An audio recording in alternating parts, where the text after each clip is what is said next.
Hello friends, இன்றைக்கி நம்ம cook with குட்டியில் ஒரு ஹெல்த்தியான துவையல் தான் பார்க்க போகிறோங்க. இது வந்து பிரண்டை துவையலுங்க. இந்த பிரண்டை துவையல் எப்படி செய்கிறது அப்படின்னு பார்க்கலாங்க. இந்த பிரண்டையில் வந்து நிறைய நன்மைகள் இருக்குது. அதுக்கு நான் பின்னாடி சொல்லிகிட்டே வரேங்க. இது மாதிரி பிரண்டை வந்து கட் பண்ணி எடுத்துட்டுங்க. இதை வந்து கையில் வந்து நல்லா எண்ணெய் தடவிட்டு அப்புறம் தான் க்ளீன் பண்ணுங்க. இல்லைனா அதில் இருக்க கை வந்து பிச்சுக்குங்க. கண்டிப்பாக வந்து கையில் வந்து நல்லெண்ணெய் தடவிக்கோங்க. தடவிட்டு வந்து இந்த நார் பகுதி மாதிரி இருக்குங்க, ஃபுல்லாக நல்லெண்ணெய் எண்ணெய் தடவிக்கோங்க. எண்ணெய் தடவிட்டு கட் பண்ணுங்கள்.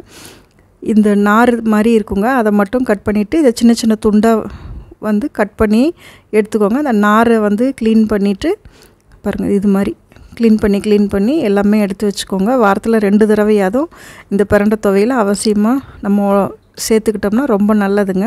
இது நல்லெண்ணெயில் வந்து ஃபஸ்ட்டு வதக்கி விட்டுக்கிறோங்க. இந்த நல்லெண்ணெயில் வதக்கிறப்ப தான் இந்த பிரண்டையில் இருக்கிற அரிப்பு வந்து கம்மியாகுங்க. இல்லைன்னா தொண்டையில் இது சாப்பிட்றப்போ ஒரு மாதிரி பிச்சுக்கிற மாதிரி நமைக்கிற மாதிரி இருக்குங்க. அதனால் கண்டிப்பாக வந்து இதை நல்லா வந்து நல்லெண்ணெயில் வதக்கி விட்டுட்டு செஞ்சோம்னா நமக்கு வந்து இதனால தான் அதை வந்து யாரும் சாப்பிட மாட்டேங்கிறாங்க. இது வந்து கை அரிக்கும், தொண்டை அரிக்கும் அப்படிங்கிறனால தான் இந்த சட்னி வந்து இது எல்லாம் அவாய்ட் பண்ணுறாங்க. இது மாதிரி நம்ம வந்து நல்லா வந்து நல்லெண்ணெயில் வதக்கி விட்டுட்டு செய்கிறப்பங்க அதில் வந்து கொஞ்சம் கூட பிச்சுக்காதுங்க. இது கூட கொஞ்சம் நான் சால்ட்டும் சேர்த்துட்டு வதக்கிட்டேங்க. இந்த நான் பிரண்டை துவையல் செய்கிறனால நம்ம எலும்பு வந்து வலுப்பருங்க. அதே மாதிரி இர்ரெகுலர் பீரியட்ஸ் இருக்க லேடிஸ்க்கு கூட இது அடிக்கடி சாப்பிட்றதுனால அது கூட கரெக்ட் ஆகுமாங்க. அப்புறம் நரம்பு மண்டலத்துக்கு ரொம்ப ஹெல்ப்ஃபுல்லாக இருக்குமாங்க. ரத்த கொழுப்பு இருக்குது இல்லைங்களா, பிளட்டில் வெசல்ஸில் இருக்கிற கொலஸ்ட்ராலை வந்து கண்ட்ரோல் பண்ணுறதுக்கும் இது வந்து சீராக்கிறதுக்கும் ரொம்ப உதவுங்க. அதே மாதிரி அஜீரண கோளாறு இருக்கிறவங்க, அஜீரணமாக ஃபீல் பண்ணுறவங்க, அவங்களுக்கும் இது வந்து ரொம்ப நல்லதுங்க.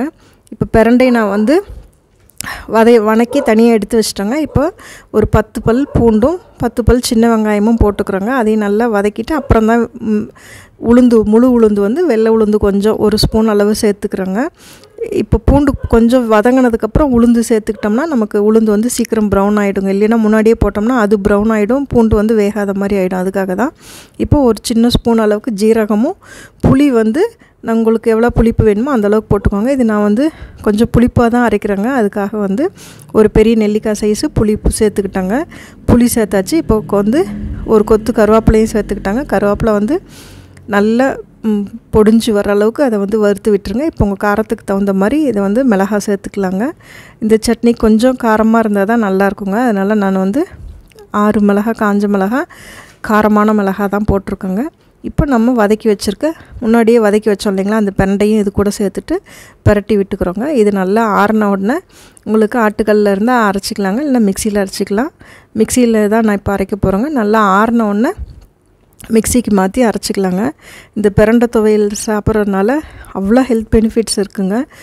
எலும்பு முறிவு ஏற்பட்டவங்க வந்து இதை வந்து அடிக்கடி சேர்த்துக்கிட்டோம்னா எலும்பு கூடுறதுக்கும் நமக்கு ஹெல்ப்ஃபுல்லாக இருக்குங்க. அதே மாதிரி அடிபட்டு வீக்கம் இருக்கிறவங்களும் இது வந்து 10 மாதிரி அரைச்சி போடுவாங்க. அப்போ கூட அந்த வீக்கம் சரியாகுங்க. வலி அதிகமாக இருக்கிறது கூட இது சாப்பிட்லாங்க. அதே மாதிரி மூல நோய் இருக்கிறவங்களுக்கும் இது வந்து எப்படி கஷ்டப்படுற மூல நோயாக இருந்தால் கூட இந்த பிரண்டை துவையல் வந்து சாப்பிட்றனால நல்ல ரெமெடி கிடைக்குங்க.